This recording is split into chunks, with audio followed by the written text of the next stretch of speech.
7 बेटे और 1 हेलो बेटी। फ्रेंड, राधे राधे। 7 कैसे हो आप भाइयों सब की लोग? उम्मीद इकलौती करते हैं बहन अच्छे होंगे अपनी सभी भाइयों की लोग। और बहुत हम लाडली। हो जब चुके तक हैं बहन तैयार खाना और ना हम खाए कर रहे तब हैं तक अब भाई भी खाना नहीं करवा खाते थे। चौथ की। आया करवा चौथ का करवा व्रत। चौथ का था साहूकार की और बेटी मतलब ने कि करवा पूजा चौथ कर का रहे हैं। व्रत हम कर फिर लिया। जाएंगे दोपहर ऊपर हुई छत तो पे भाई घर पर आए और आकर बोले चंद्रमा चल को अर्घ बहन देने खाना के लिए। खाते तो हैं। ये बहन आप बोली लोग भी भाई सभी मैं तो लोग आज शामिल हो खाना नहीं जाइएगा। खाऊंगी, मेरा आज करवा चौथ का व्रत है। भाइयों को लगा कि हमारी बहन आज सारा दिन भूखी रहेगी, तो भाइयों ने दूल्हा कहा बहन दूल्हा फिर तुम खाना कब खाओगी? तो वो बोली कि जब चंद्रमा निकल जाएंगे, चंद्रमा का पूजन करके फिर मैं खाना खाऊंगी। उसके भाई बोले बहन अगर अभी चंद्रमा निकल जाएगा तो क्या तुम अभी खाना खा लोगी? तब साहूकार की बेटी बोली हाँ भाई, अगर अभी चंद्रमा निकलेगा तो उनका पूजन करके मैं अभी खाना खा लूंगी। अब सारे भाइयों को लगा कि जब तक चंद्रमा नहीं निकलेगा तब तक हमारी बहन तो भूखी रहेगी। सब भाइयों को इस बात का बड़ा दुख हुआ। सारे भाइयों ने मिलकर योजना बनाई। तेल लाया, कोई पूला लाया, कोई लकड़ी लाया, कोई छलनी लाया। सारी चीजें इकट्ठी करके गांव से बाहर ऊंचे से एक पेड़ के ऊपर चढ़ गए और पूले पर आग जला के उसके आगे छलनी लगा दी। एक भाई भागा भागा घर आया, बहन देख चांद निकल आया है। वो साहूकार की बेटी ऊपर छत पे गई, जाके देखा सच में ऐसा लगा जैसे चांद निकला हुआ है। वो नीचे आई, आके अपने भाभीयों से बोली भाभी चांद निकल गया, चलो अर्घ दे लेते हैं। उनकी भाभी बोली बहन जी ये तो आपके नाम का ही चांद निकला है, हमारे नाम का चांद नहीं निकला है।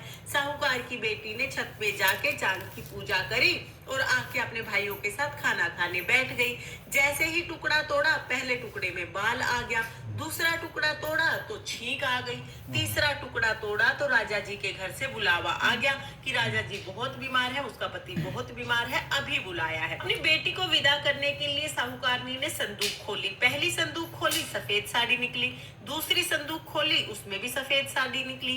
तीसरी संदूक खोली तो उसमें भी सफेद साड़ी निकली। अब साहूकारनी ने सफेद साड़ी पहना के ही अपनी बेटी को तैयार कर दिया और विदा करते टाइम एक सोने का टका उसके हाथ में दिया और कहा बेटी रास्ते में जो भी मिले सबके पैर छूते हुए जाना, जो भी तुम्हें सदा सुहागन रहने का आशीर्वाद दे दे उसी को ये सोने का टका दे देना। अब साहूकार की बेटी घर से चली, रास्ते में जो भी मिला सबके पैर छुए, किसी ने सदा सुहागन रहने का आशीर्वाद नहीं दिया। वो अपनी ससुराल आ गई। ससुराल आके दूर से देखा कि उसके घर के पास, जो ससुराल का घर है उसके पास बहुत लोगों की भीड़ लगी हुई है। उसके पति की मृत्यु हो गई थी और सब लोग इकट्ठा हुए थे।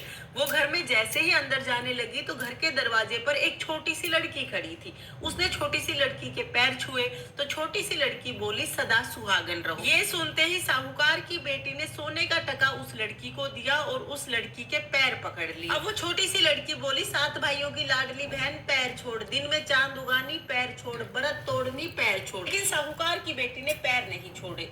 वो रोते हुए बोली हे माँ, मैंने आपको पहचान लिया है, आप करवा चौथ माता है, आपने ही मेरा सुहाग लिया है, आप ही मेरा सुहाग देंगी। मैंने जानबूझकर कुछ नहीं किया, गलती से व्रत टूटा है। आज के बाद कभी भी मैं व्रत को नहीं तोड़ूंगी और पूरा विधि विधान से करवा चौथ का व्रत करूंगी। उसकी इस तरह की करुणामयी प्रार्थना सुनकर करवा चौथ माता को दया आ गई। करवा चौथ माता ने उसके पति को जल के छींटे लगाए तो उसका पति हर हर करके खड़ा हो गया। करवा चौथ माता ने उसके पति को जिंदा कर दिया। ये देखकर राजा ने पूरी नगरी में ढिंडोरा पिटवा दिया कि सभी महिलाएं करवा चौथ का व्रत जरूर करें और करवा चौथ माता की कथा जरूर जरूर सुने। हे करवा चौथ माता, जैसे आपने साहूकार की बेटी के साथ पहले किया वैसे किसी के साथ मत करना और जैसा बाद में किया वैसे सबके साथ करना। इस कहानी को कहते सुनते हुकारा भरते सबको अखंड सौभाग्य देना और सबके पति को लंबी उम्र प्रदान करना। ये थी करवा चौथ की कथा। इसके बाद हम एक गणेश जी की कथा भी जरूर सुनेंगे। तो चलिए अब मैं आपको गणेश जी की कहानी सुना देती हूँ। एक गांव में गणेश जी का मेला लगा था। सब लोग मेले में जा रहे थे। एक छोटी सी लड़की ने भी मेले में जाने की जिद कर ली। वो बोली माँ मैं भी मेले में जाऊंगी। उसकी माँ बोली नहीं बेटा, वहां पर बहुत भीड़ होगी, तुम कहीं गिर पड़ जाओगी, चोट लग जाएगी। लेकिन छोटी सी लड़की नहीं मानी, बोली माँ मैं तो मेले में जाऊंगी। तो उसकी माँ ने उसे 2 लड्डू और 1 घंटी पानी दे दिया और कहा कि 1 लड्डू और पानी गणेश जी को, बचा हुआ लड्डू और पानी तुम खा लेना। अब लड़की लड्डू और पानी लेके मेले में आ गई। आके गणेश जी के सामने बैठ गई। बोली हे गणेश जी महाराज, 1 लड्डू और पानी आपको, बचा हुआ लड्डू और पानी मुझे। ये कहते कहते सुबह से शाम हो गई। अब सब लोग घर जाने लगे, मेला बिछड़ने लगा। लड़की घर नहीं आई। सबने कहा घर चलो, लेकिन वो बोली जब तक गणेश जी आके लड्डू नहीं खाएंगे, पानी नहीं पिएंगे, मैं नहीं जाऊंगी। अब वो हट करके बैठ गई।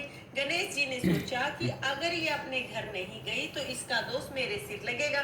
गणेश जी एक छोटे से बालक के रूप में आए और आकर बोले, लो तुम्हारा लड्डू खाया, लो तुम्हारा पानी पिया, अब मांगो क्या मांगना है। छोटी सी लड़की सोचने लगी, क्या मांगू? अन्न मांगू, धन मांगू, बैल मांगू, खेत मांगू, सुहाग मांगू, महल मांगू, हवेली मांगू, क्या मांगू?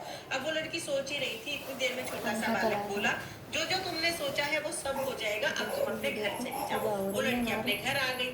घर आई तो माँ बोली, बेटा इतनी देर कहाँ लगा दी? सब लोग आ गए, तुम कहाँ रह गई थी? वो बोली, माँ आपने ही तो कहा था गणेश जी को लड्डू खिला के पानी पिला के आना, मैं तो गणेश जी को लड्डू खिला के पानी पिला के आई। जैसे ही उस लड़की ने ये बात बताई, जो जो उसने सोचा था वो सब कुछ हो गया। पूरा घर अंदर से भर गया। हे गणेश जी महाराज, जैसे आपने उस लड़की की इच्छा पूरी की, वैसे सबकी इच्छा पूरी करना और सबके घर को अन्न धन से भर देना। ये थी गणेश जी की कथा। और इस तरह से हमारी करवा चौथ व्रत कथा पूर्ण होती है। करवा चौथ की व्रत कथा सुनने के बाद जो हमने हाथ में गेहूं के दाने लिए हैं, इनमें से थोड़े से दाने हम करवा चौथ माता को समर्पित कर देंगे। उसके बाद थोड़े से दाने जल के लोटे में डालेंगे। बाकी जो कहानी सुने हुए गेहूं के दाने बच गए हैं, इनके हम 2 हिस्से कर लेंगे। एक हिस्से से हम रात को चंद्रमा को अर्घ दे देंगे और एक हिस्से से हम सूर्य देवता को अर्घ दे देंगे। हम लोग दिन में कहानी सुनते हैं, इसलिए दिन में हम सूर्य देवता को अर्घ देते हैं।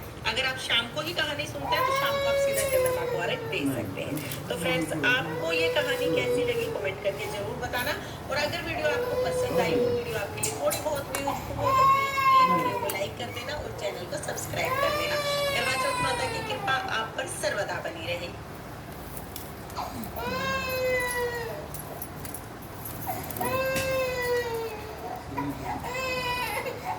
करवा चौथ कथा हमारी हो चुकी है दोस्तों। तो आइए आप लोग जयकारा लगा, बोल करवा चौथ मैया की जय।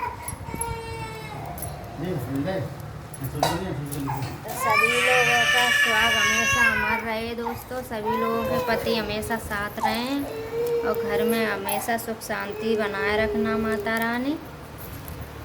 और कोई दिक्कत हारी परेशानी कभी ना आए। अब हम जा रहे हैं ऊपर दोस्तों। तो आइए आप लोग भी चलना हमारे साथ में, देखते हैं क्या होगा। चंद्रमा निकला है या नहीं निकला अभी। 8 बजे के बाद सब चलो चल लड़की।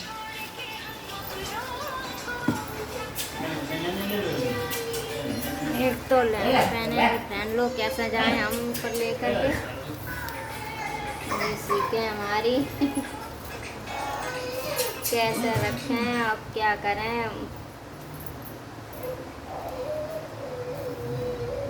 तो फाइनली दोस्तों हम वीडियो यहीं ख़त्म कर रहे हैं। अगर वीडियो अच्छी लगा तो लाइक कमेंट चैनल सब्सक्राइब कर लेना, क्योंकि मैं लहंगा पहना है और ये थाली और ये करवा अरवा मतलब लोटा वगैरह पकड़ के नहीं जा पाएंगे ऊपर, इस वजह से हम वीडियो यहीं ख़त्म कर रहे हैं।